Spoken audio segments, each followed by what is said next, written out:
नहीं थे तो सब ने यही फैसला किया कि वो हमारे पास तादाद है, स्ट्रेंथ है।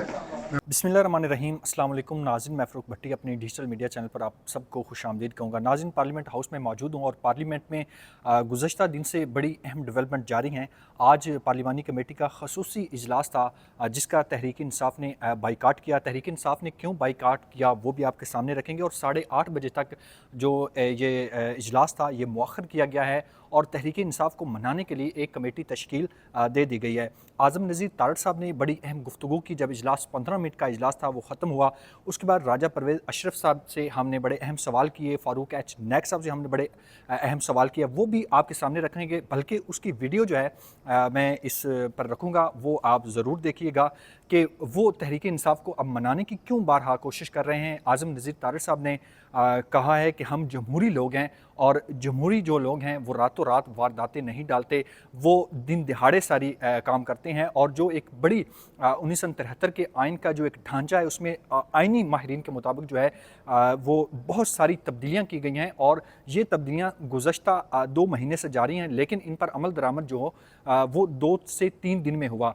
तो ये सारी तफसील थी जो मैंने आपके सामने रखी। पार्लिमानी खसूसी कमेटी का जो इजलास हुआ है उसमें जो हुकूमती इत्तेहाद के और हुकूमत के जो है 9 मेंबरान ने शिरकत की और 3 मेंबरान जो तहरीक इंसाफ के नाम भी भेजे गए थे तहरीक इंसाफ की जानिब से। बैरिस्टर गोहर जो चेयरमैन तहरीक इंसाफ हैं इस वक्त, और साहबजादा हामिद रज़ा साहब सुन्नी इत्तेहाद कौंसिल के चेयरमैन, और बैरिस्टर अली ज़फ़र जो तहरीक इंसाफ के सेंटर हैं। ये तहरीक इंसाफ के 3 नाम थे जिन्होंने आज इस इजलास में शिरकत नहीं की। मुख्तलिफ अबहाम पैदा किया जा रहा है कि तहरीक इंसाफ की अंदरूनी इख्तलाफात की वजह से उन्होंने इस पार्लिमान की जो खसूसी कमेटी है कि चीफ़ जस्टिस कौन होगा, इस हवाले से जो है उनके अपने इख्तलाफात हैं। हालांकि दरअसल ऐसी कोई बात नहीं। उनकी जानिब से जब हमारे ज़राए ने हमें बताया, उन्होंने बताया कि पाकिस्तान तहरीक इंसाफ इसलिए इस इजलास का हिस्सा नहीं बनी क्योंकि आइनी तरमीम में उन्होंने इस वोट नहीं किया, बाइकाट किया, और इस चीज़ को मद्देनज़र रखते हुए उन्होंने इस पार्लिमान की जो खसूसी कमेटी है जिसमें चीफ़ जस्टिस ऑफ पाकिस्तान का तकर्रुर किया जाएगा उसमें हिस्सा नहीं लिया। रजिस्ट्रार ने 3 नाम भेजे हैं इस कमेटी को। उसमें अभी तक जो सीनियर 3 जज हैं सुप्रीम कोर्ट के, जस्टिस मंसूर अली शाह साहब, जस्टिस याया अफरीदी साहब और जस्टिस मुनीब अख्तर साहब, ये 3 नाम हैं। अब देखते हैं कि आने वाला चीफ जस्टिस जो है वो कौन होता है। 8:30 बजे तक ये जो इजलास था कमेटी का वो मुअख्खर कर दिया गया है। स्पीकर को भी कहा गया है और एक कमेटी तश्कील दी गई है कि वो तहरीक इंसाफ की क़यादत से रब्ता करें और उन 3 अरकान को जो तहरीक इंसाफ की जानिब से नाम भेजे गए थे अब वो नाम दोबारा इसमें शामिल हों और 12 रुकनी जो कमेटी है और 26वीं आइनी तरमीम के मुताबिक ये 12 रुकनी कमेटी अक्सरियती फ़ैसला देगी कि पाकिस्तान का चीफ जस्टिस कौन होगा।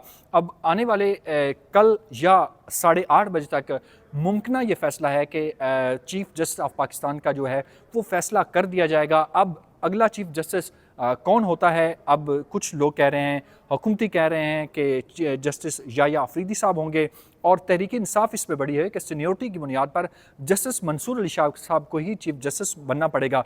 लेकिन जो ये वारदात डाली गई ये तो जस्टिस मंसूर अली शाह साहब का बज़ाहिर रास्ता रुकने के लिए डाली गई है। तो अब देखते हैं कि जस्टिस मंसूर अली शाह साहब, जस्टिस याया अफरीदी साहब या जस्टिस मुनीब अख्तर साहब, इन तीनों में से कौन चीफ जस्टिस बनता है। और जो ये कमेटी अब तश्कील दी गई है इसी में से 4 रुकनी कमेटी जो है तहरीक इंसाफ को मनाने के लिए बनाई गई। अब देखते हैं कि तहरीक इंसाफ को मनाने के लिए हुकूमती और इत्तेहादी ये जो सारे लोग हैं ये कामयाब हो पाते हैं या नहीं। क्या तहरीक इंसाफ आइनी तरमीम का तो बाइकाट किया, लेकिन अब अगर वो मान जाते हैं तो इसके क्या इम्पैक्ट होंगे अब आने वाले दिनों में वो भी आपके सामने रखेंगे।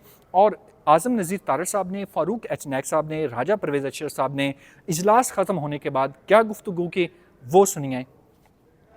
वो नहीं थे तो सब ने यही फैसला किया कि वो हमारे पास तादाद है, स्ट्रेंथ है, मेंबरान है, लेकिन एक अच्छी बात होगी कि एक दफ़ा हम उनको फिर रिक्वेस्ट करेंगे वो मीटिंग। आपको क्या लग रहा है फ़ारूक एच नाइक साहब वो वापस आएंगे, रिक्वेस्ट मानेंगे क्या?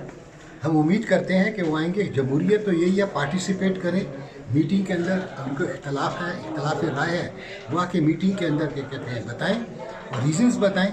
इसी तरह जमहूरियत चलेगी। सर आईनी तरमीम पास हो रही थी, उस वक्त भी बाइकआउट किया, उस वक्त को आपने उनको नहीं बुलाया कि आप आए, लेकिन अभी जो है कमेटी में बुला रहे हैं, तो कोई खास लेकिन मैं असेंबली में मौजूद रहे। कुछ दिनों मैं उस कमेटी का मेंबर नहीं था, इसलिए मैं उस पर कोई रोशनी नहीं डाल सकता। सर क्या जब उन्होंने उस वक्त बाइकआउट किया उस वक्त मनाना चाहिए था आपको? उस स्पीकर चेंज कर जाओगे, बाहर जाके आओगे डॉक्टर साहब आप भी बता दीजिए जी। ये एक दोबारा से बुलाने की एक मोहब्बत दोबारा से जाग रही है, सर क्या वजह नहीं है? जाग नहीं रही, हम लोग संजीदा लोग हैं। ये एक बहुत अच्छा फैसला और बड़ा फैसला होगा, और ये पार्लियामान को अगर इख्तियार मिला है तो हमें एक दफ़ा तो ज़रूर कहना चाहिए उन्हें। अगर उन्हें किसी कोई नाराज़गी है तो ये हमारे मुल्क की भी सकाफत की रवायत है। राजा साहब बिल्कुल। मैं कहाँ जाऊँ? सर थोड़ा इस तरफ फेस करें, सर थोड़ा इस तरफ फेस करें। बिस्मिल्लाहिर्रहमानिर्रहीम जी, आज चीफ जस्टिस पाकिस्तान की नामजदगी के लिए जो पहली स्पेशल कमेटी है, पार्लियामेंट्री कमेटी 12 रुकनी, उसका पहला इजलास हुआ है। एक्टिंग सेक्रेटरी नेशनल असम्बली मौजूद थे, जिन्होंने इतलाएँ भी की, उन्होंने वो प्रोसीडिंग सारी की हैं। कमेटी के अरकान जो हैं 9 अरकान ने मीटिंग अटेंड की है। आइन के आर्टिकल 175 के मुताबिक 8 लोगों ने यानी 2/3 ने ये फ़ैसला लेना है, और आइन में ये भी लिखा है कि अगर कोई वैकेंसी रह जाती है खाली, यानी किसी पार्टी की तरफ से नॉमिनेशन नहीं आती, उसकी सीट है, या कोई रुकन खुद मीटिंग अटेंड नहीं करते बावजूद, तो उसकी वजह से जो प्रोसीडिंग्स हैं वो नहीं रुकेंगी कमेटी। और बात भी दुरुस्त है कि आपने चीफ जस्टिस पाकिस्तान का इंतखाब करना है। अगर 2 लोग या 3 लोग कहें कि हमने उसमें शिरकत नहीं करनी, तो उसकी वजह से जो प्रोसेस ना रुक जाए। कमेटी में जो रिक्वायर्ड मेंबर्स हैं, नंबर जो है वो मौजूद हैं, लेकिन उसके बावजूद हमने समझा है कि हम जमहूरी लोग हैं, और जमहूरियत का हुस्न जो है वो सारों का इकट्ठे होने में है, इंक्लूसिवनेस में है। तो हमने 4 अपने दोस्तों को, राजा परवेज़ अशरफ साहब को, जनाब एहसन इकबाल साहब को, जनाब कामरान मुर्तज़ा साहब और मोहतरमा राना साहिबा को, उन्हें रिक्वेस्ट की है कि स्पीकर नेशनल असम्बली साहब को भी हमने रिक्वेस्ट की है कि उनके चैम्बर में वो जाएं और वो कोशिश करें कि जो पीटीआई के दोस्त जिन्होंने, या सुन्नी इत्तेहाद काउंसिल के दोस्त, या जिस भी जमात से उनका ताल्लुक़ है, उन्हें वो रिक्वेस्ट करें कि वो दोबारा कंसिडर करें और वो मीटिंग में आएँ। ये एक बड़ा कौमी मसला होता है। हमारी ख्वाहिश ज़रूर है कि चाहे आइन में इसके बावजूद इख्तियार है कि आप 8 बंदे अगर बैठें और वो फ़ैसला कर दें, लेकिन हमने इसमें वो एक जमहूरी हुस्न के हवाले से मैं बात कर रहा हूँ, तो हमने फ़ैसला किया है कि एक अटैम्प्ट ज़रूर की जाए कि उन्हें रिक्वेस्ट की जाए कि वो आएँ और मीटिंग अटेंड करें, और दोबारा हम 8:30 बजे सेकंड सेशन कन्वीन करेंगे यहीं पे। बहुत शुक्रिया। तो सर अभी कोई आप इसके अलावा कोई और बात नहीं हुई, कुछ चीज़ों में 1 2 3 होने हैं, लाइन में लिखा हुआ है भाईजान, बाहर से हमने